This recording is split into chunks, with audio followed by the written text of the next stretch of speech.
back up. Okay, welcome back. We're gonna slice back into the YouTube video from here. So, yeah. So we were saying about like visually, it is absolutely fantastic, and it still needs those tweaks. Oh yeah, Um, a I lot of want to tweaks. find the good. I want to find the the draw. I want to find the factor of I'm going to play this game like hell, but I'm not finding the replay value Mm. right now. I don't know about you guys. Oh yeah, I don't know. I'm not sold enough on it to want to get it yet. I'm gonna be honest with you. like this area is split between all of the bosses. Well, if Right. every area is going to be like this, they're going to be dead. Yeah. Yeah, You're going to have see, a this is handful the of thing. side missions in this Like, size map. we've done our main areas, and Mm. now that's it. We're waiting to go on to the next area. There's nothing else to go to. And I'm thinking if it goes completely dead after we've completed the main mission, then what are we gonna do? Yeah. I don't think there's much replay value. Right. Yeah. I'm right there with you. I don't think there's actually any replay value. I mean, I don't really want to play these missions over and over. They're not. I'm not finding them fun. And this is still super early. It's still just not like everything that we're saying is because this is just a technical test. But you can take a lot from the technical test, especially when it comes to Ubisoft. Ubisoft has a very good track record of what they put into a technical test or one of these betas as being what we're actually going to get. I mean, that's just how they normally And then are. we have Assassin's Creed Unity with exploding faces. Right, Yeah. but I mean, Which is true. you take this. I mean, we had one. I had one instance where I think the cars, like the vehicles in this game, control like garbage. Every single one of them. Agreed. There is so Completely and utterly much agree with that. understeer. It is not even funny. Like, or I'm sorry. I mean oversteer because you hit left on the thumbstick, your car turns around and it's like no, that's not how a car works. Like I don't know what cars you are driving wherever you were creating this game, and you know, I don't know if you're part of Ubisoft Montreal where nobody drives cars, Yeah. so you're not sure. Like I don't understand. Like it is bad. The cars are bad. And but then you have these weird instances where like I'm riding this motorcycle jumping off of these crazy mountains. The motorcycle's not taking any damage. All of a sudden, I hit something, and my guy goes flying forward 700 feet, and then just dies. And it's like, well, why could I make this jump, but this one I couldn't make? What, you know, what is going on in your Exactly. physics?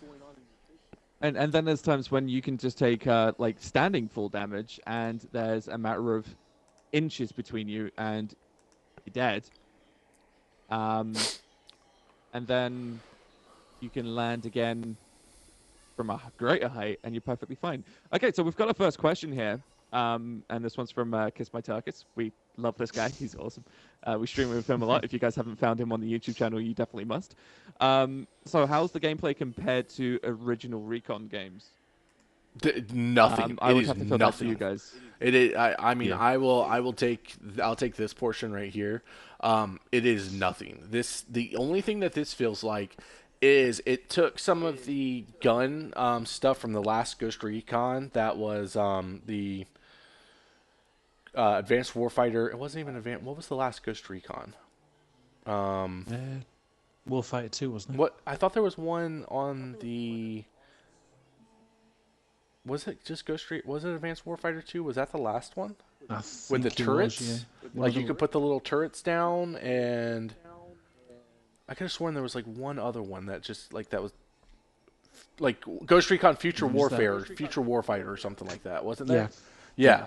Yeah, So that was it. they had this weird mechanic in there with the guns where you could blow the guns apart, and it was like part of the Kinect on the 360 where that first came out. And you know, on the Kinect they had hoped that you would be able to grab different pieces of the gun and switch them out with your hands. Like They brought that into this game. Other than that, So there is zero things about this that feels like Ghost Recon. Ghost Recon is a tactical game. There's missions from point A to point B. You do those missions, and I don't mind if you put it into an open world game. What they've done though is said, "Hey, we made the Division. People really liked it, but it got some bad feedback, and we have another one of those, but we don't want to call it Division because of the name, so we're gonna call it Ghost Recon." And we're just going to put these little pieces from Ghost Recon into it. try to score some brownie points. Yeah, Sort of thing exactly. with And it everyone just else. See, it doesn't work. I was saying this earlier. I was saying earlier that I would absolutely love it if, and they've got the ability to do so, if they took some of the concepts from the Division, took some of the concepts from Assassin's Creed, i.e., the free running ability, when they're not throwing you off in the wrong direction, when you want to go up and they'll throw you backwards to your death. Take some of the breach and clear methods from things like Siege. Like Siege. They've Yeah. got all of these different styles of gameplay that you could combine into one. Like this place would be a free runner's dream. Like you would be able to free run from building to building. You'd be able to, you'd be able to climb up buildings, go from rooftop to rooftop, or you could stay on the ground, breach for a wall, and meet your friend on the inside of the building. There's so many concepts that they could throw in here from some of their previous franchised games. And it's feeling like they've just gone, let's just do another run and gun shooter. Or, say that you can be all stealthy if you really wish to. I don't know, it's feeling like they could have done so much more. Right, and I'm right what there we're with you. seeing. Yeah, there really does need to be more to just get it going. I don't know. Like I'm at this point in this game that I don't even want to play this beta anymore. Like I'm done with it. You don't want to put the fun into the game, but Yeah, like I'm not enjoying it at all, and that bothers me, especially with the name Ghost Recon on a game. I love Ghost Recon, and I want to play Ghost Recon. I don't really want to play this. This isn't Ghost Recon. So I I gotta don't, admit, I'm feeling like I've not played those ones, and in my head, I'm literally just saying to myself, "It's just a beta. It's just a beta. It's just a beta." But every time I say that, I follow it up with, "But it's out in 3.5 weeks. Yeah. It's just a beta, Yeah. but it's out in 3.5 weeks." yeah, they're just testing it. They will improve it, yeah, but not anytime soon. yeah. They haven't got the time to do it. It's feeling like every single modern game that we know, where it gets to the point of, well, what are we gonna do? We'll just bring out the base game now, and then we'll bring everything else out in DLC. It'll be fine. We'll bring out some DLC. We'll make it so that the game gets better at that point, and all that sort of thing. We'll just extend the game and enhance the game with DLC later on down the line. Again, Right. like they did with Division. right. But so seeing as how most of what we've been saying about this tends to be Bad. the downside of the game. So far, we're not pulling a lot of positives from this beta. Yeah. It looks good. And that That's about it. that is the saddest I- thing, that we've played a beta for a couple of days and we're now starting to not pull anything good from it, Right. And except for visuals. now I will say this, okay? Besides a lot of the general gameplay aspects, and and I hate to harp on one more negative, the AI in this game when it comes to the actual people is absolutely, they are the dumbest. They will just run you over. They will run anyone over. yes. The actual civilians will just murder anybody and not think about it. And where are the cops? Why are there no cops around? Exactly. I mean, see, technically, there's the whole don't murder civilians. You'll fail if you kill civilians. Oh. You don't have a horn on your car for a start. Nope. So, if there's a civilian in your way and you're on the road and you're going at a fair old lick, and let's put it this Because you way, you can't stop. cannot. Yeah. Yeah, you cannot slow down in these cars. The ability to turn is, as you said earlier, it's, I think, the original Ford car that was made back in the 1940s, 1930s. The Type 1 Ford, whatever that one that was. Yeah. that could turn better than the cars in this game. That's all I can say. But if you've got a pedestrian in front of you, you can't warn them that you're coming. And I had an example, and this is the best example of civilian AI. I was stopped behind her and could not move because I was on a dirt road. And what did she decide to do when she found out I was right behind her? She got down on her knees and started praying in the middle of the road. She Well, crossed that's what we were herself. doing, though. Yeah, she did No. everything. She literally got down on her knees, did the sign of the cross. She was praying Yep. everything. And I was just bumping her with the car, just little taps, enough that Yeah. like GTA taps, shall we call them? Just like little nudges. Oh yeah. Once it would tell the civilian to move, they'd like touch them once, they'd move. No, she just got back down on her knees, continued praying, continued doing the crucifix, continued praying, and after I think It's like- 4 bumps, she died. Yeah. And I'm just like, Well, it's like what happened with Yeah. me and Bunny. Remember, exactly. we both got taken down, and then this car came parked on top of us, so he couldn't get us up. Exactly. And AI drove on top of and parked on top of Warpig so no one could Yeah. pick him up. But instead Again, of getting out the car and moving, she stayed in the car. So, Exactly. And again, we must stress it's a beta, yeah. as always. But we follow it up with, at the time of this recording, there is only 3.5 weeks left before release. What is Ubisoft going to do in those 3 weeks to make this better? Like, how can they make it better for people? I don't want to be the kind of guy that says that they can't, but it's really not feeling like it's possible. No. Now, okay, now if we do want to talk about positives real quick, I will say this. The actual gun control, the guns feel great. The guns shoot amazing. Like, they are absolutely fantastic. They put a lot of work into the guns. They put a lot of work into the audio of the game. Just the stuff that you hear around, I mean, feels fantastic. I don't know how you guys feel about that, but I personally think that it feels great. I think they've done a very agree good with job on that that. Like, especially, like I've not gone with anything that's massively full auto just yet. So I've not gone with a like machine gun or anything like that. But from what I have used so far, it feels just great. I mean, I play airsoft from time to time. For anyone that doesn't know, DOI airsoft is basically a game where grown men run around forests or old warehouses shooting toy guns at each other. To pretend that we're in military. That's basic way of explaining it, and it's extremely fun. And yeah, this doesn't feel like I'm playing a game of airsoft. This feels like I'm going to war. Like, the guns that I'm carrying and the guns that I'm firing, I feel like I'm, I don't know, playing Battlefield, because they feel right. Yeah, they feel right, Like don't bullet they? drop on a sniper. Exactly. Bullet drop on a sniper rifle. Perfect. Pistol recoil on a couple of shots. Perfect. And I'm hoping that gets better with every gun that you get. I'm not seeing any flaws on that side of things. Like, I'm definitely seeing that as a big positive. If that's what we take away from this, gun Well, control. like what Bunny said before, it's the over-the-shoulder thing. That's the only downside with it. That can get unfortunately yeah. awkward, yeah. And the Um, zooming. That's another one. I'm liking. apart from that- No, come on.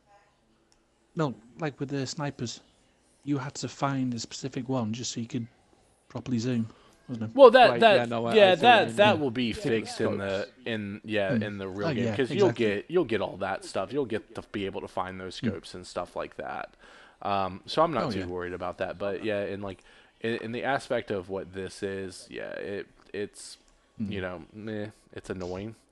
And also the fact that you've got the option of you can have it so that you can aim down sights like everybody does in every single first person shooter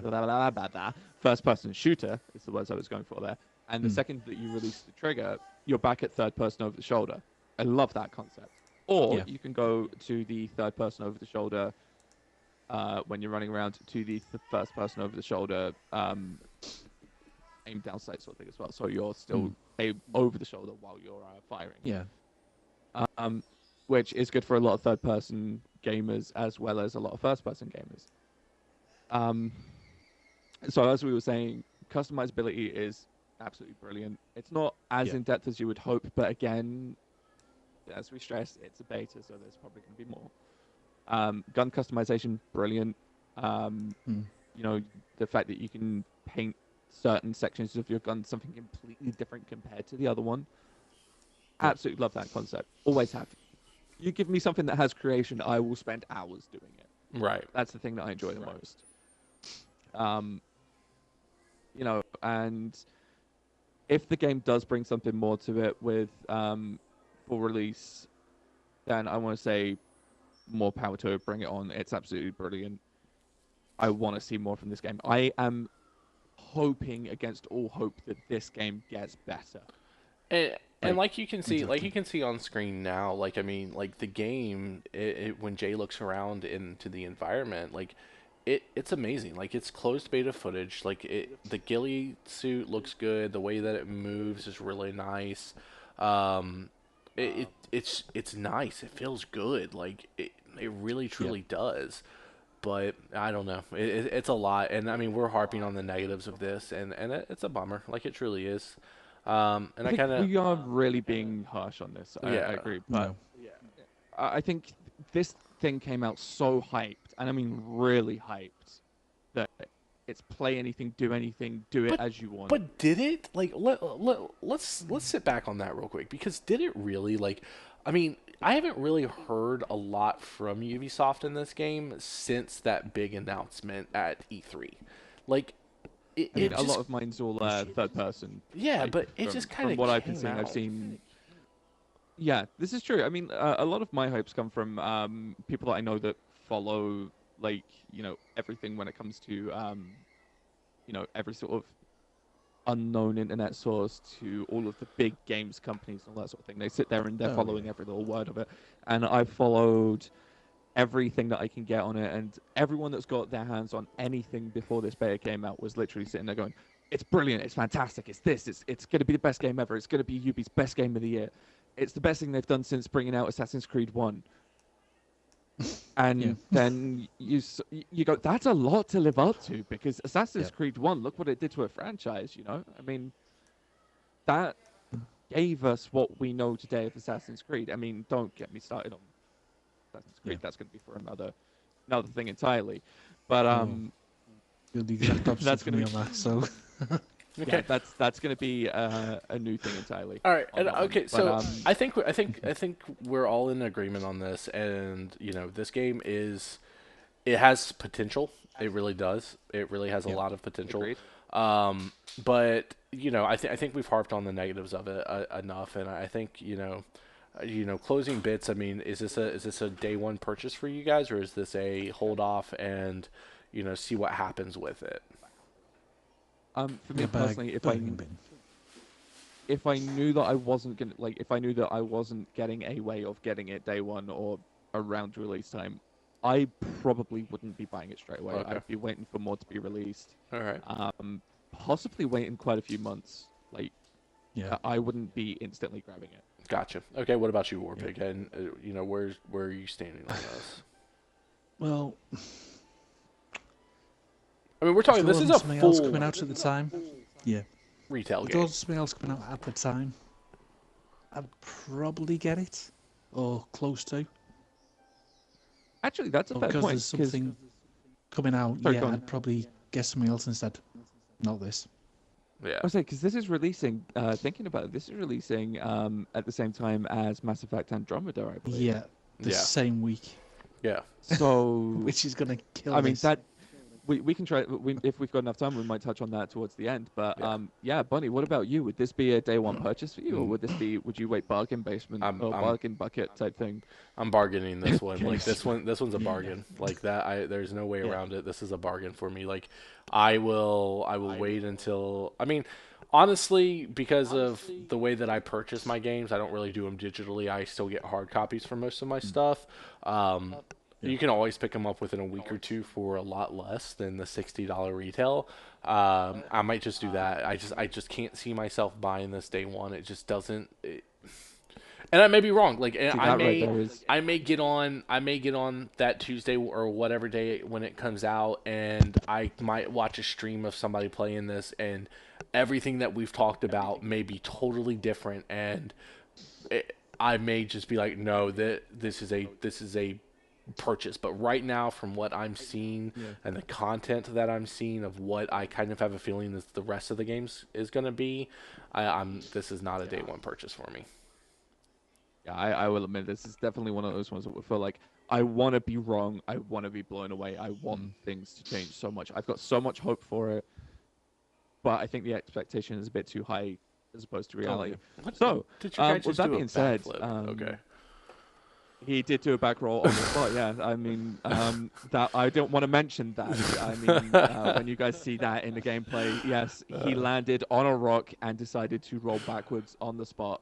All right. Well, yeah, that's one of the many things we've been talking about. all right. Now So, another. The exploding chickens. I was gonna say let's go ahead and get into our next game. I mean, we all played this beta. It's another Ubisoft game. They just did the closed beta for it.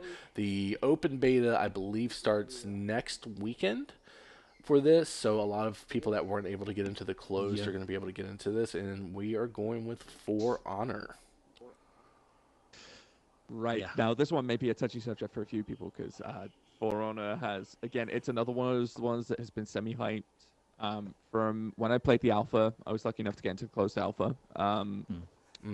I went for a few phases with that game. The closed alpha was brilliant. The closed beta was brilliant. I'm not sure if I'm going into the open beta. But I found the game to be interesting, but it's another downside to a UB game where after a while it gets repetitive. Right. Yeah. And I don't want this this podcast to be about nothing but negatives, but I think the subjects that we've chosen, the games that we've chosen, and a couple of things, I can't help but find more negatives in some of the games these days than the positives. Okay. Although, Shall we just talk about Ubisoft in general? No. As a company, I mean, that's an entirely different podcast, we, I think. I was going to say, if we want time, that would definitely be have to be a podcast in and of itself. But I would say from the puzzle I played, For Honor, from the closed alpha to the closed beta, that's one of those games that has changed slightly over the time between the games. Okay, and I'm with you. I've played. This was actually before we started playing together. I played in that closed alpha also, and that was one of those situations where I think we faced each other in that and didn't know each other at the time. I actually do believe, I do believe that I got killed by someone called Unfluffy Bunny, and I went, "What a stupid name!" Like when you point out some stupid names on games, like we've all come across the dumb gamer tags. I mean, the best gamer tag I've ever come across is the Irani Granny. Let that sink in for a minute. But yeah, we have come across each other in a PvP on that a few times. But yeah. Sorry to cut you off. Continue, please. Yeah. My apologies. So I was in that with you, and I kind of want to go last on this. So I want to know, Warpig, your take on it, and the reason is, we'll get into it in just a second. Go ahead, Warpig. What's your take? Well, I've got to be fair. I haven't played too much of it Okay. because I done so much to begin with, and then it's not really for me. Okay. Like, yeah. So you're just the constant internet connection and everything else. That's a downside for me. okay. All right. But, All right. Well, in that case, then, seeing as you're kind of like you're neutral on it, you're not really into it. I am on the other side of this fence. I played that closed alpha, and I played it by myself for the most part. I didn't really play it with anybody. I didn't enjoy the closed alpha. I was like, it just seems kind of lacking. It doesn't seem like there's a lot to it. It seems, a little button mashy at first. But then I played the closed beta and I played with friends and I turned the exact opposite on it. I had so much fun with that game. A the one thing that I really enjoy about it, even though the combat is kind of wonky with the guard mode, it is Dark Yep. Souls combat to me. The right using your right bumper and your right trigger for your heavy and light, that to me is Dark Souls, and I love Dark Souls.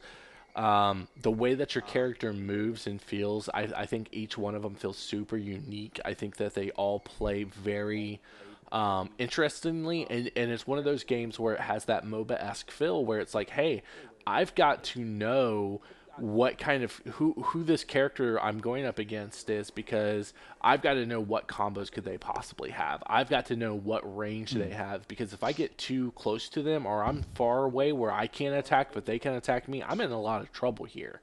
And I just thought it was brilliant, and especially when you play it with people that you know and you communicate. 9 times out of 10, you're going to run through the team that doesn't have people to communicate with. That being said, if you play it by yourself, it's not as much fun. I don't like it by myself. It is definitely one of those games I enjoy playing with people I know and I can communicate with.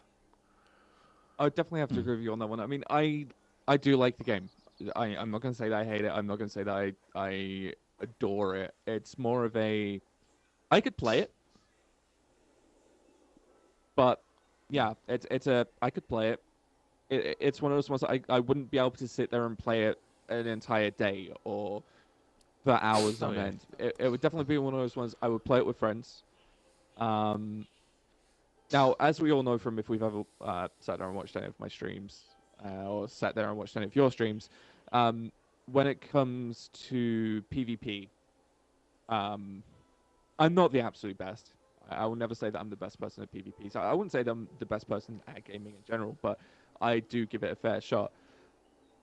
The thing that I always found a little clunky or a little backwards with the For Honor combat system was the fact that both your defense and your attack is the exact same thing. The fact that you're having to remember that you're attacking using your right stick, but at the same time, that's your defense. And you're trying to guard against the attack, but you're trying to attack at the same time. And then you've got to break the guy's guard to be able to have more chance of a more successful attack.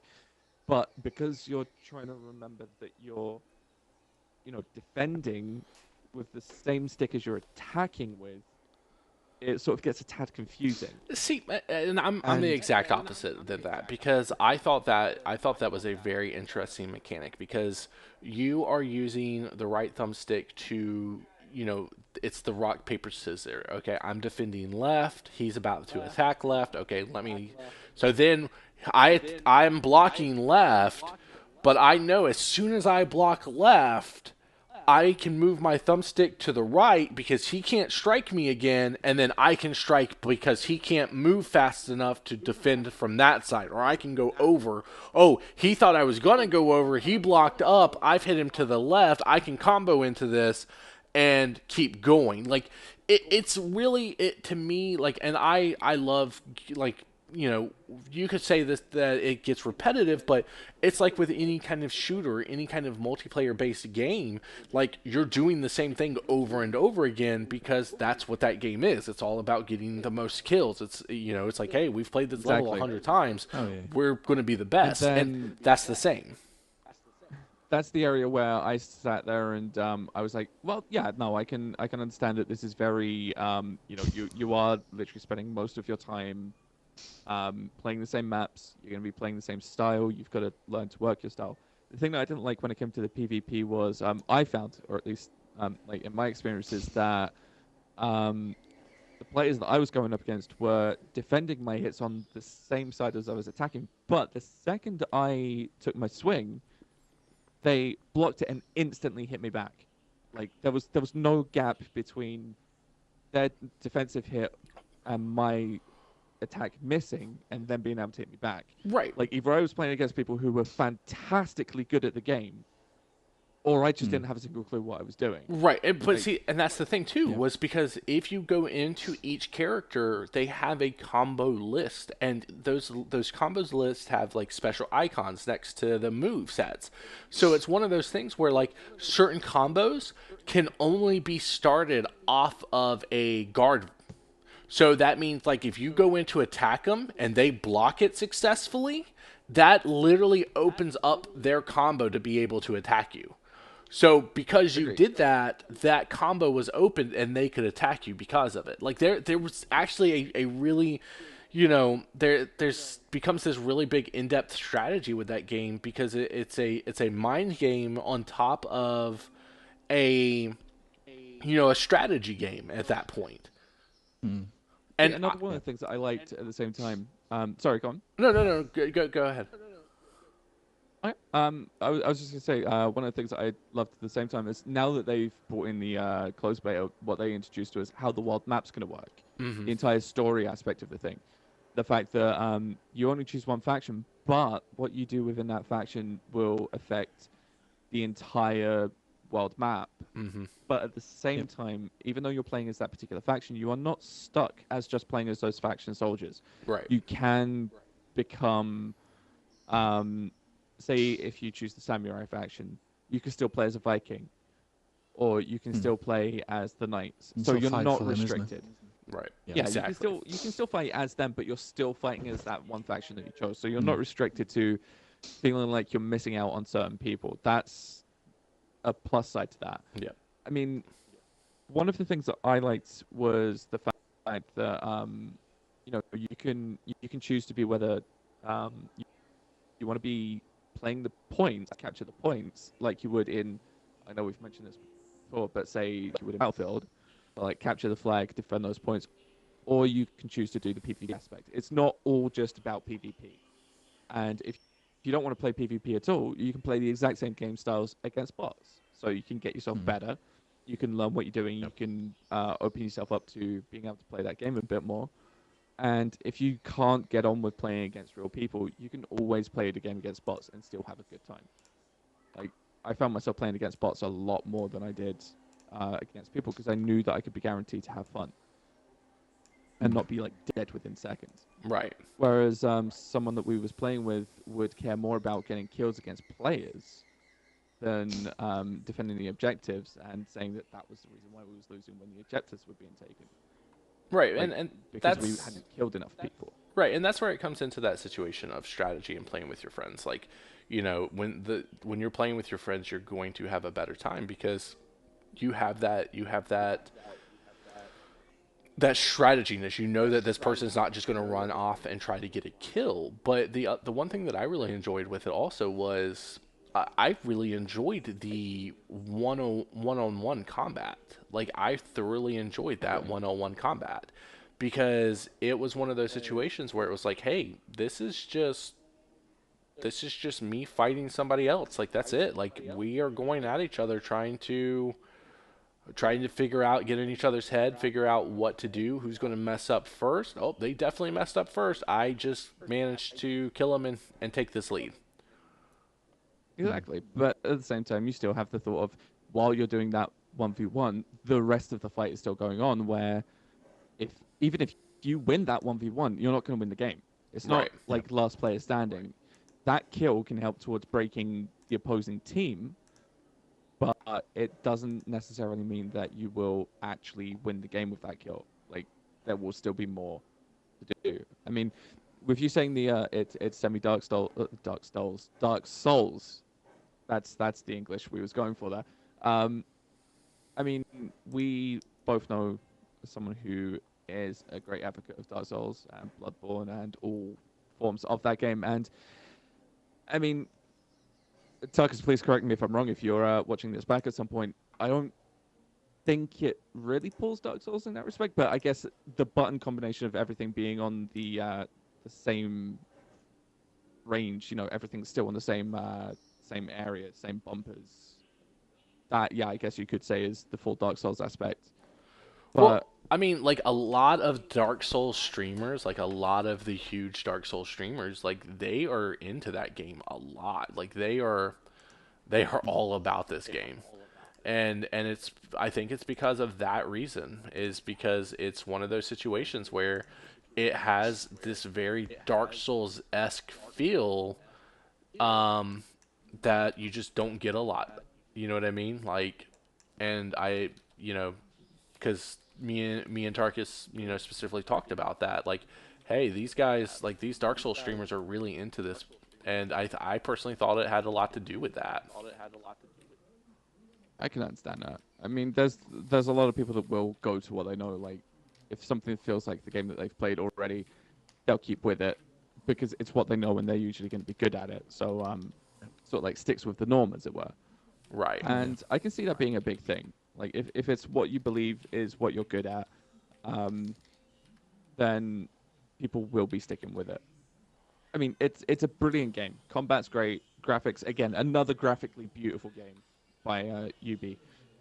Um, and there's not really a lot bad to say about it. You know, the styles are great. The combat's great once you get into it. The thought process behind the game is great once you get into it. Um, I think for someone like me personally, it doesn't have as much replay value as I would like because I'm not that style of player. Yeah. But I'd still play it if I had the game. Like it's a good enough game that I would still play it. To me personally, I think it's like, for somebody who wasn't really into it originally when I first played it, and for it to come back and capture me like that, I thought that was just fantastic. I was like, okay, yeah, what they've changed and what they've done here is just amazing. And that right there is the sign of a good game. If it can pull someone who didn't really have that much interest in it when they first played it, and after they went back to it, wants to play it again and wants to buy it, then that's definitely the sign of a good play, like a good game. That's saying we've done something good. We want you to, I want to play this game now after what you've done. Right. Right. Yep. So they're going to constantly still be sitting there and going on with it, and that is definitely the sign of a good game. Like, I mean, as we were saying with when it came to things like Assassin's Creed, that's always got the replay value. It's always going to be beautiful. There's always going to be problems, but that's Ubisoft, and I think that sums up these games. I don't think Assassin's Creed has a replay value. I can't say one Assassin's Creed that I've ever played through twice. Like, I play through those games one time and I'm done with them. Whereas this, to me, reminds me of like an Overwatch or a Battlefield. Like, each time I go into it, and like, I mean, it's almost counterindicative of what we were saying earlier when it comes to, like, we're almost contradicting, like, myself in the fact that I'm like, oh well, Wildlands feels very repetitive, but this game to me doesn't feel repetitive, and to me that's because they're very different when it comes to it. Because Wildlands is repetitive because it's, hey, no matter how many times I redo this mission, it's going to be the exact same mission. I mean, they're the exact same objective, the exact same mission. Like, I could get to the point where I would know exactly how the computer will react in every single situations of that mission. Yeah. And that's what gets repetitive. It's the same issue with, with Assassin's Creed, where it's like, okay, I know exactly what this mission is. I know exactly how this is going to unfold. I know that I need to climb this tower to unlock all of the other locations in this game. And I have a feeling that somewhere in Wildlands there's going to be a tower to climb or something to do repetitively to get information on these locales. I just have that feeling. Whereas when you're talking about For Honor, it's not repetitive because to me it's a game of, like, each unique opponent that I go up against, yeah, we're doing the same thing. It's about capturing those points and killing the other people.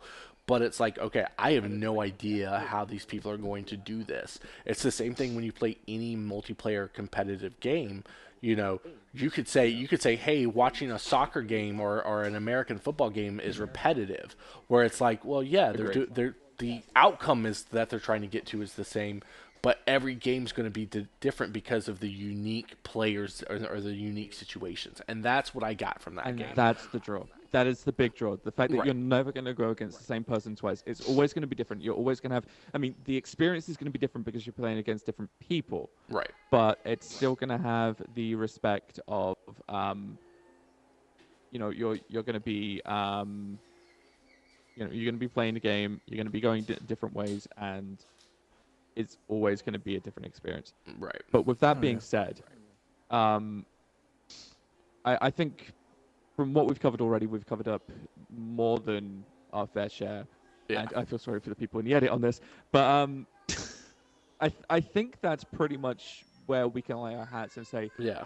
we like Wildlands, but it's not going to be a day one purchase for us. It's good. Yeah. It's typical UB. Um, Oh yeah. if we had to sum this up in a sentence, Warpig, how would you put it? It's pre-alpha. Simple as that. Pre-alpha. Okay, I was thinking more the game in general, but okay, no, that's a good way of Yeah, doing it. Bunny, pre-alpha. what would how would you put it? I mean, I would put it as a great potential. I just don't see the replay. Not a day one purchase for me. Long way I to think I go. would have to second that. For me, I would say it's a great game. Could be better. I'm hoping for it to be better, but I don't think I'll be buying it day one. As for Honor, where would we stand on For Honor? I like it. I'm really on the fence about the day one purchase. I'm leaning towards thinking about doing it. I really kind of am because I like the customization. I like the characters. I like the gameplay, the concept behind it.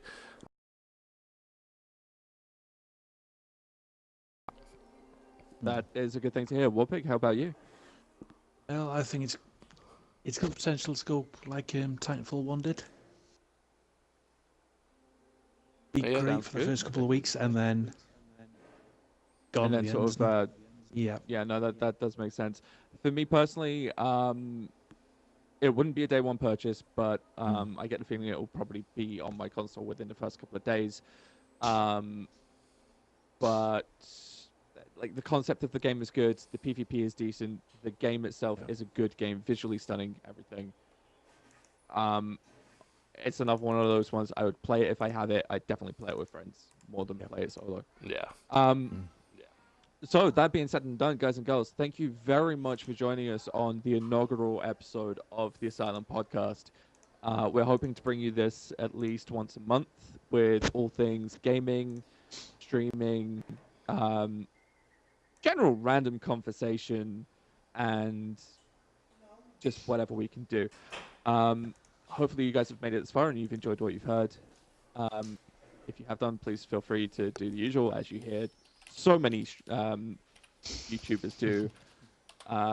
If you've liked it, please hit that thumbs up. If you've really enjoyed it, please throw us a subscription. It always helps. Please feel free to check out everything else that's on the channel. It should be popping up on your screens anytime now. Yep. And of course, follow myself, Bunny, and Warpig on Twitch. The link should be down below. But from myself, Where else can they find you Bunny. at real quick before we sign off, Jay? Where else can they find you?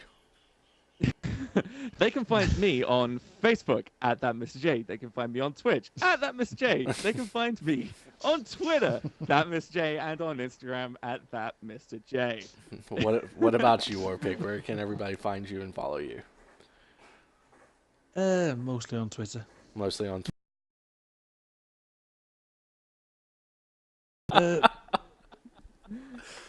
I actually have no idea what. Okay, that's fine. We'll Yeah, put it yeah, in the show sure notes we'll have a below. We'll have a link below. And how about you, Bunny? Where can we find you? You can find me on Twitch. Twitch.tv/unfluffybunny. You can find me on Twitter at John Jon Boatride BOATWRI. And that's pretty much it right now. I'll be posting other places that you'll be able to find me later. And of course, you guys can find us on our own individual YouTubes, which will have links below, and on this YouTube channel that you're seeing it here. So, ladies and gentlemen, thank you very much for